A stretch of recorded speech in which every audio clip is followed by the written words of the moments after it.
This is Jasper. And this is Randy. This is Jesse. Hi, Jesse. Hey, hi. Hi. Who are you? Oh, well, I'm glad you asked. I'm Jesse, and I come to you from the Grawlix podcast, the original one, the first one. Okay, so 1974's The Street Fighter starring Sonny Chiba. First, Jasper, had you ever seen or heard of this? No, I've only watched the actual Street Fighter. The movie, Street Fighter, the movie? The actual Street Fighter. That guy. You mean the one that came out decades The later actual based on one the that game that counts. came out No, decades the one after in this? Council Bluffs. Oh. That guy. We call her Street Mary. Fighter. Jesse, had you ever, I'm assuming you've heard of this, but had you ever heard of this or seen this? Yes and yes. But it's been a while. You know, it's been a while since I'd seen it, so it was fun to revisit. Okay, I had seen this before. Pretty sure I've seen all the sequels. The continuity there's not much continuity between these, but I had seen this before, maybe only once. So I guess, Jasper, what did you think of the Street Fighter? Okay, well, at first, thought it was a little weird. I don't know if I noticed it, but the voices changed. Okay, so mid-sentence. It's I don't know, but it's fair to mention. So we watched a legitimate copy, as far as we know. We watched this on Tubi. This, along with a whole ton of other Sonny Chiba. Like, I had a hard time after I finished this. I was like, oh, I could watch The Return of Street Fighter or Sister the other Street Fighter. Yeah. or Sister Street Fighter, or one of these other numerous Sonny Chiba movies I've never even heard of. Like, they have a ton of Sonny Chiba on there, which is super cool. That said, this is not a good copy of it. No. For one, you can't watch it with subtitles. They only have it available overdubbed. And for two, this is clearly a DVD rip that they acquired because, and I don't have to get into it, but basically you can see the interlace artifacts. Basically, like, digital video doesn't need to be interlaced anymore. They do that on DVD and stuff. And if you like just rip it without de-interlacing it, what you get are kind of like weird lines. You can notice it especially in the movements where it looks like there's like different, I don't know. Point is, this is clearly a DVD rip. There's no subtitles. It's only available in overdub. I don't think the picture quality looked god awful. No. But I was a little surprised, like, oh, you know that like 50 sci-fi movies and 50 kung fu movies, like those, that DVD pack I've got over there, they have the same one and they just pretty much ripped it and that's what's on Tubi TV. So I was a little surprised by that, but whatever. It was available, so yeah, I'm sorry. Continue. The point is, overdubbed only. We didn't get a chance to watch like a subtitled version. So at first I got kind of lost on them switching. I thought that Sonny Chiba was the guy they rescued from the prison, but it's actually Terry. Okay. I was like, whoa. You just don't know. You didn't know Yeah. Did you know who Sonny Chiba was at all? Yeah, I've heard of him. Yeah. You've heard of him, but you've never actually like, okay. Well, I was wondering because like, this is the movie that Clarence is watching in the Sonny Chiba or Street Fighter marathon. I think isn't so. it? I believe it's the end of this movie when they're on the ship with the rain and whatnot. Yeah. True Romance. Yes. Yeah. Kind of funny at first when he's doing like the really deep breaths in and he's like coming at that guy in the room. But the one thing I was going to bring this out to, the one thing I could not get out of my head this whole movie is Terry's sidekick could easily have been played by Rob Schneider. Oh, yes. Oh, yes. No, that's, dude, if you need to describe his character, you did it perfectly. That's it. He's the man-child sidekick. I hate it. I hate him. Like, even the costume, too, with the hat and everything, I was like, that's Rob Schneider. Terry! Oh, Terry! Oh. But yeah, though, also, big problems I had with this movie was the lady. It felt like her cues were very late. Okay. Like, when they break through the door and she's like, okay. You know, like almost 10 seconds after they break through the door, she's like, oh, they broke through the door. Okay. But like, it's just very late acting on her part. But what was weird, everybody else was kind of flawless, but hers was just off horrendously. All right, Jesse, what do you think of this movie? Yeah, I don't know. I liked it. I mean, I enjoyed it, but I also know what I'm getting into when I start one of these. It's an interesting time in kung fu movie history, and we kind of talked about this a little bit earlier, but this is well after, I mean, like they reference Bruce Lee in the very first scene. So this is kind of after Bruce Lee made it big. I'm assuming that Jackie Chan has already probably hit the scene and really been successful. And now it's like we've gone from these super polished kung fu movies to you've got all these offshoots, like everybody's looking to be the next Bruce Lee. And Sonny Chiba is Sonny Chiba. He's his own thing. And I definitely appreciate Sonny Chiba's efforts to strike out on his own and do his own thing. And I think it works a lot, and I think sometimes it doesn't. And it's like they couldn't figure out and that's where like Ratnose, the character we keep bringing up, like he feels like they're just really trying to do everything. They're trying to cash in on the violence and the serious nature of a Bruce Lee movie, but then they're also trying to really cash in on the camp and the ridiculousness of some of the Jackie Chan things. So yeah, we were talking about before we started recording, might have even been before you got here, Jasper. Me and Jesse were saying, I was telling him, Sonny Chiba strikes me as like, he's kind of the anti-Bruce Lee. Other than the nationality difference, and he's, karate and all that, but Bruce Lee's kind of like, he's a small, super, what's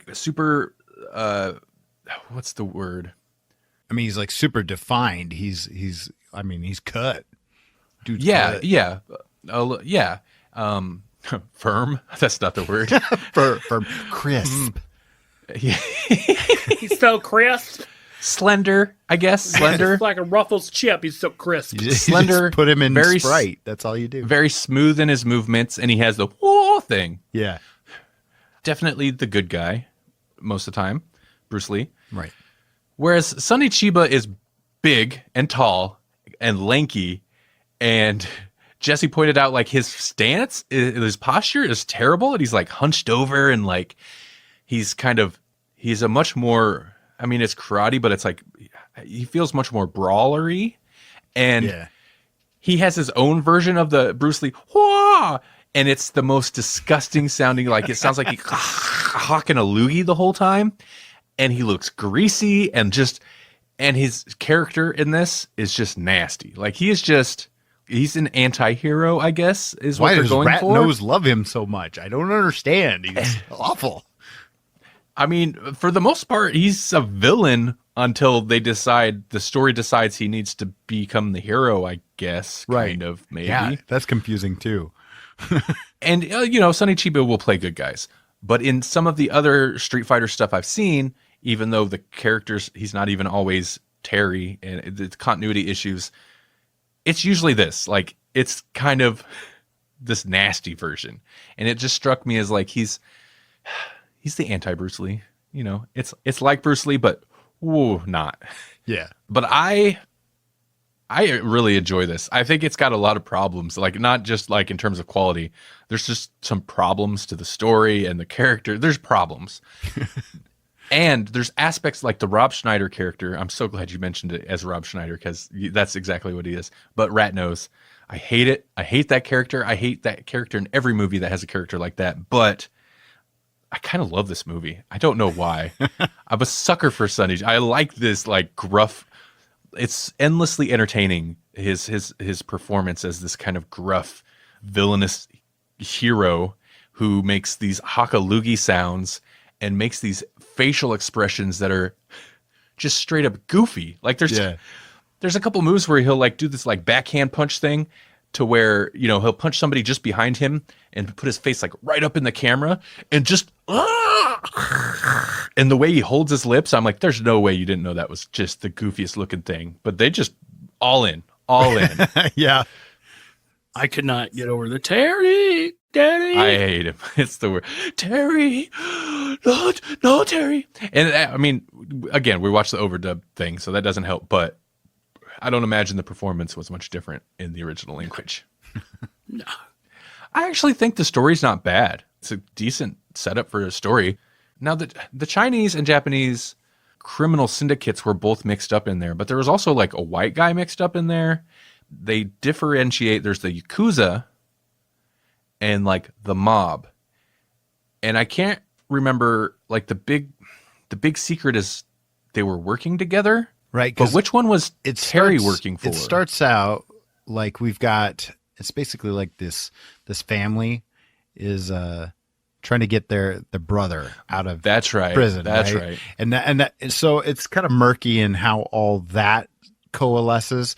But yeah, it felt like there were like a couple different entities that just somehow bottleneck into the same thing. And that part I'm still unclear on, even though I've kind of seen this a few times. So you've got that group, and they can't really afford to pay Terry to do it, but he does it. He breaks the guy out, and then you've got this guy. What is it that he owns? He owns like an oil refinery or something. Oil fields, yeah. And so they basically take him out. And so that's where the crux of the plot kind of ramps up, in that this young gal she stands to inherit the whole thing. And so she becomes this person of interest for all parties involved.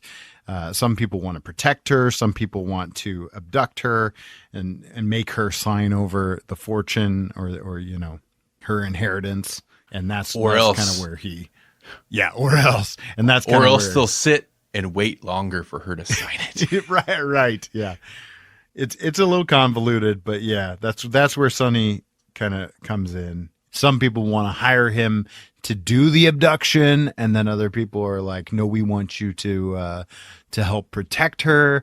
And then the Yakuza's like, no, now we need to kill you because we want to abduct her. It just goes off the rail very quickly. But I'm glad you mentioned the family, because that's what I was forgetting. So basically, he breaks this one guy out of prison, like as he's literally on the day of his execution. Yeah, they have a little fight, which is kind of fun. But he does the I don't remember what he calls it, but it's a little, not quite the 5-point exploding heart move, but it's whatever that will incapacitate him, and this will put you into an oxygen coma. Oxygen coma, that's what he says. But long enough so that apparently then they can hijack the ambulance when he passes out and break him out. This guy's brother and sister paid him half up front to do it, and they're supposed to pay the other half, but they didn't have the money to pay the second half. And then they show up at Terry's house and try to pick a fight, which is really stupid. One of the siblings goes to jump kick, and Terry's fighting, beating the crap out of him. But one of the siblings goes to jump kick him and just jump kicks through a window and falls to his death. And that causes a big blood vengeance against Terry. But it's like, well, I mean, Terry was a jerk. He was beating the crap out of him. But to be fair, he did a job. They didn't want to pay him.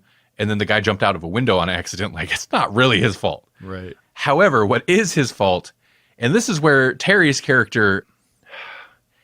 Listen, he's not a good guy. I don't understand why he decided to help, why he helps the second chick, but the first chick, how the Yakuza and the mob come into this to begin with, is he then takes the sister, he takes that first chick and sells her into prostitution so he could at least make the money that they owed him. Her brother just died, and then he took her and sold her into prostitution. It's like, that's not a good guy.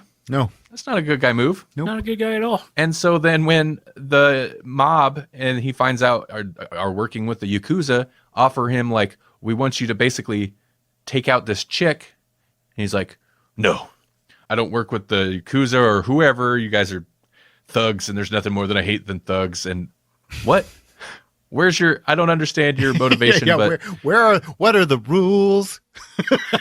And mind you, the whole issue with the main issue, other than the fact that it's a crappy thing to do, and this is our protagonist, the main issue that I have with him selling this girl into prostitution is then later he saves the oil heiress, or whatever you say, from a potential rape, and acts like the hero, all valiant about it. Also, she was about to kiss him, and I don't know, none of that scene worked. Well, except for the one thing. The one thing was pretty glorious, but none of that scene worked. And it's just this is not the same character. Right. No, he does. Why the change He takes of a heart? hard left turn at some point. I don't know. And he ends up protecting her because he turned the one people down to go kill her, and then he hunts out the people that are supposed to protect her, beats the crap out of all of them to convince them to let him protect her. It's like, what?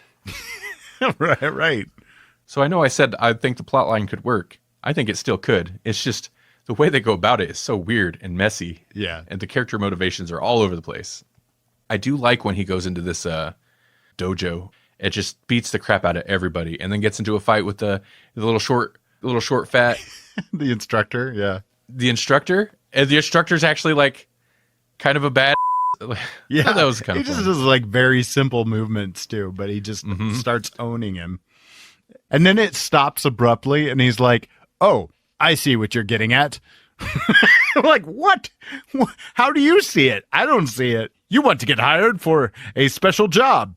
And maybe it's his like trying to maintain a certain like, gotta maintain my image. But when he breaks in, kicks the crap out of a bunch of people all the way in, gets to this girl. And I guess the point is like, you guys can't protect her. I can. I just ran through you guys and got to her. Pay me to protect her or whatever. But he gets her and then like forces himself on her. And I'm like, what is this guy? I don't understand this guy. Obviously, it's a karate movie. It's an action movie. Like, Yeah. it's martial arts. That's the point of the movie. How do you guys feel it stood up in that respect? I think early on it was kind of, again, the moves didn't really connect. Okay. But it seemed as they went on it got a lot better. Okay. But I mean, I was entertained by it. It's captivating. I enjoy watching it. Like I don't like, go do something else when there's a fight scene on. I get dialed in on it. Whether it's, realistic or not, like the way that he moves is interesting. The things that they do in the movie are interesting. There are some cheesy bits, but I thought the fights were okay. It's a lot of Terry against a bunch of guys. In that respect, it does it well. It's not necessarily like a bunch of guys waiting. One guy runs up, gets knocked down, the next guy runs up.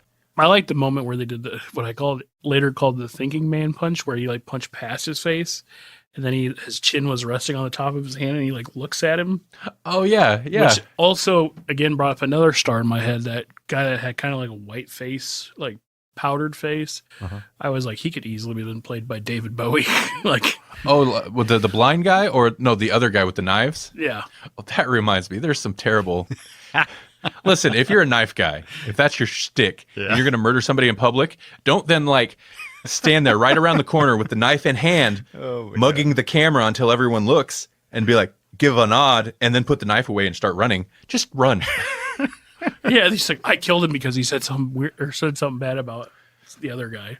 Yeah, it's weird. Those are strange characters, but they're entertaining. Those are the gimmick characters. You can tell when the gimmick characters are there because they're dressed up. Those are the gimmick characters. The blind guy and the knife guy. The X-ray punch.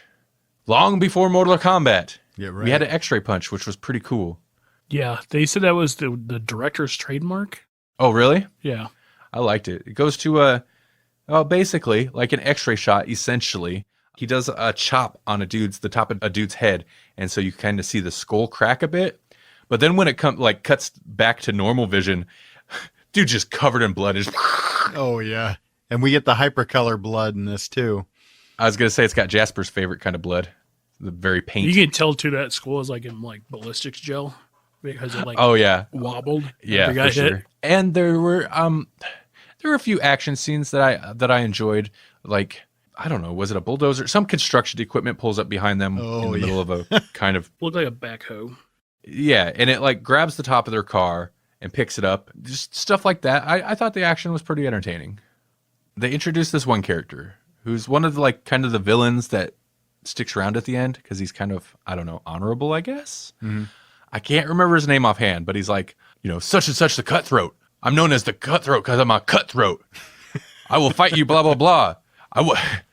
This is the blue dragon. I won't use it. Or something like that. He's got his knife and he like holds it out and he's like, I won't use this. Yeah. I don't. It's Yeah, so what is his deal? Because he's like almost in charge, and he's like, "I'm gonna let you fight him." yeah. It's eventually though the guy that he broke out of jail for the brother and sister, coincidentally it seems, gets tied in with the people that are after Terry now. he becomes the big climactic fight scene towards the end that happens on a ship is between Terry and the guy that he broke out of jail in the first scene, which you kind of seen coming. He basically says it. He's like, if you follow my instructions, then we can have a death match later. Like, I'm not looking forward to that. So, Yeah. And this is a thing that I think maybe ties into the Tarantino movie that we'll get to, but it's this idea of how abruptly these things will end. You know, like the battle in the dojo. Same thing with this. Like, it's the conflict resolution of the film. I don't know why, but it is. And it is basically the guy's like, all right, I've just decided you're going to fight him to the death. and then he's like, all right, I'll do it, but only if you agree to leave her alone if I win. Again, I feel like a lot of this is lost in translation. I think about that a lot while watching some of these, especially like because during the 70s, there was that big explosion of kung fu movies and karate movies and Bruce Lee and all the copycats and everything else. And a lot of those just got swooped up by companies over here for American distribution to go into grindhouse theaters and drive-ins. And I bet a lot of them got overdubbed by people who just didn't have a clue. They're just like, well, whatever, watch it and come up with a story. And those are still the overdubs that are kicking around. So like, I bet the story's significantly different. Although, I mean, I think the main idea is pretty obvious. That's probably the same, but yeah. I mean, so it comes down to that final death match that we basically got set up for in the very beginning of the movie. And he tears his vocal cords out and then just lets him die. And that's it. I mean, like, Terry is obviously very badly burned. No, he's very badly wounded, but like he makes it out alive. But after you tear a guy's throat out, that's it. Okay, so let's touch on some of those. We got the X-ray shot. Right. He ripped the guy's throat out. Let's talk about he ripped a dude's just get. No, yeah, fair. That can't guy. really say it like that, but yeah, he ripped a dude's junk off, and then that character in and of himself was like legitimately just there to be a creepy, awful guy. So the only black guy in the whole movie, I can't help but notice the only black guy, and there's only 2 scenes that he shows up for, and he plays the rapist in both scenes. Like, that's his job. Yeah. I'm guessing he was hired for that purpose. Well, Charlie, you're good at attacking women, so But this I'm looking at this list of skills on your resume, and you'd be perfect. I guess every criminal organization needs one. It looks like your record says 3 or 4 sexual assaults that we know of, so we're gonna put you on this job. Like, so yeah, Terry interrupts in a would-be attack between this guy on the oil heiress, and that's apparently when Terry goes White Knight and rips the dude's junk off. It's pretty insane. Yeah, it is pretty insane to like. And then he dies. It's like I was. I mean, oh yeah, the guy just died. He's gonna bleed out, but he dies instantaneously. Every time I want to say he rips something off of or out of somebody, because there's one point when he does it and he like, I don't know, he's got a bunch of blood or something on his hand. He like smells his fingers, and then like wipes his hand off. I'm like, ew, dude, what are you doing? That was just in somebody's body. Why would you do that? It's weird. yeah. Gross. Yep. But it's a level of, I don't know. I've seen a lot of, I had a similar comment when we were talking about Lady Snowblood last episode, where it's just like, I know, especially in the 70s, they started they're ramping up the blood in some of these movies. But even still, I've seen a lot of kung fu and samurai and karate movies from this time period, and it's not extremely common for them to go this gory. No, I mean, it's not uncommon for there to be blood, but to be ripping off dude's junk, it's memorable because it doesn't happen in every movie. No. I think that's it. Like, I enjoy the story, whatever, it doesn't matter. I'm used to kung fu movies and other karate movies where it doesn't matter. And the Rob Schneider character, I hate it, but whatever, it doesn't matter because it's all about the fights. I enjoy Sonny Chiba's weird character, even though he's very confused. And it's got some memorable stuff like that. The weird little bursts of violence, always stuck with me. Someday I want to do the sequels so we can get to the one with the gun, which I mention every time we talk about this movie.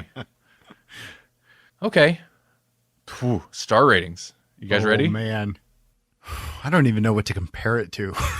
You know. That's the hard thing with this because I feel like I kind of know what I want to give it, but then I'm like, I feel like I've given much better movies worse ratings. So right. That's the thing. How do I remain consistent?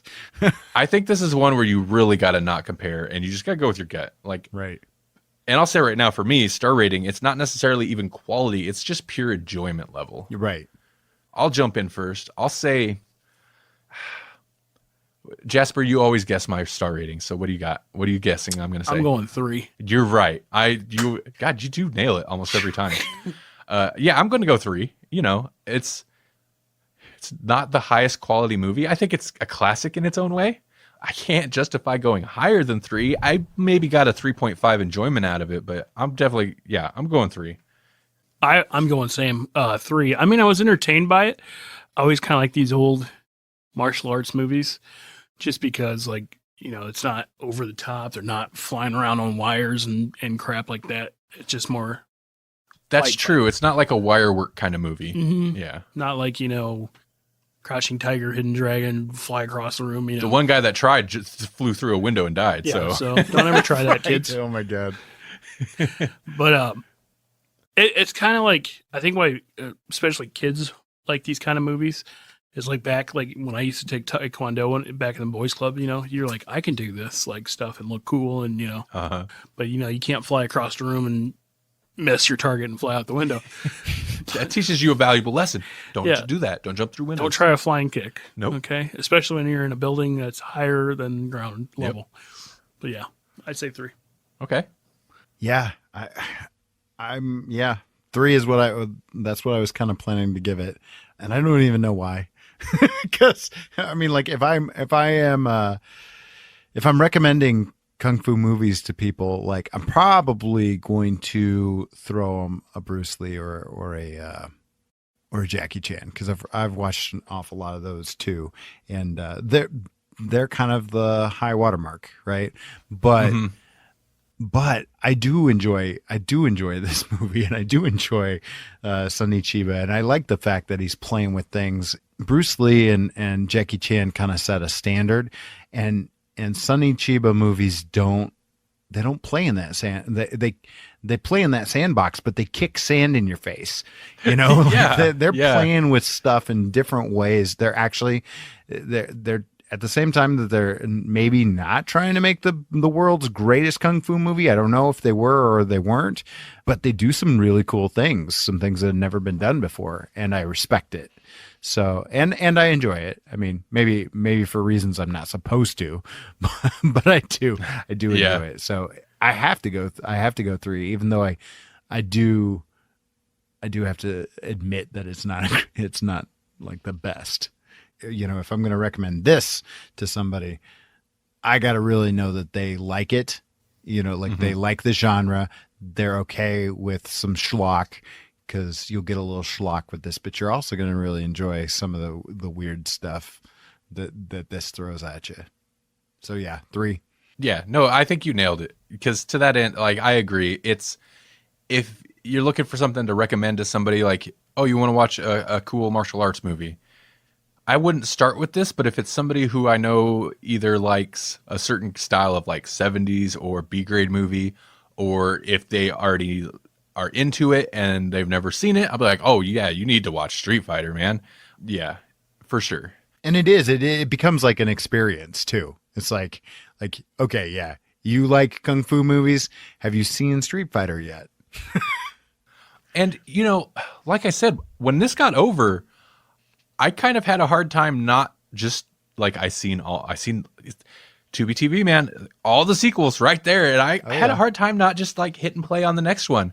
Whereas even some of the like better kung fu movies, usually like it gets over, I might need a break. Yeah. But this, I was like, I was like, yeah, oh no, I'm in it. Let's do it. And that's partially because once the fight's over, he rips the dude's throat out, stands up. It's over. Yeah. Yeah. The movie is over instantly. And then he's like, oh, okay, let's do more.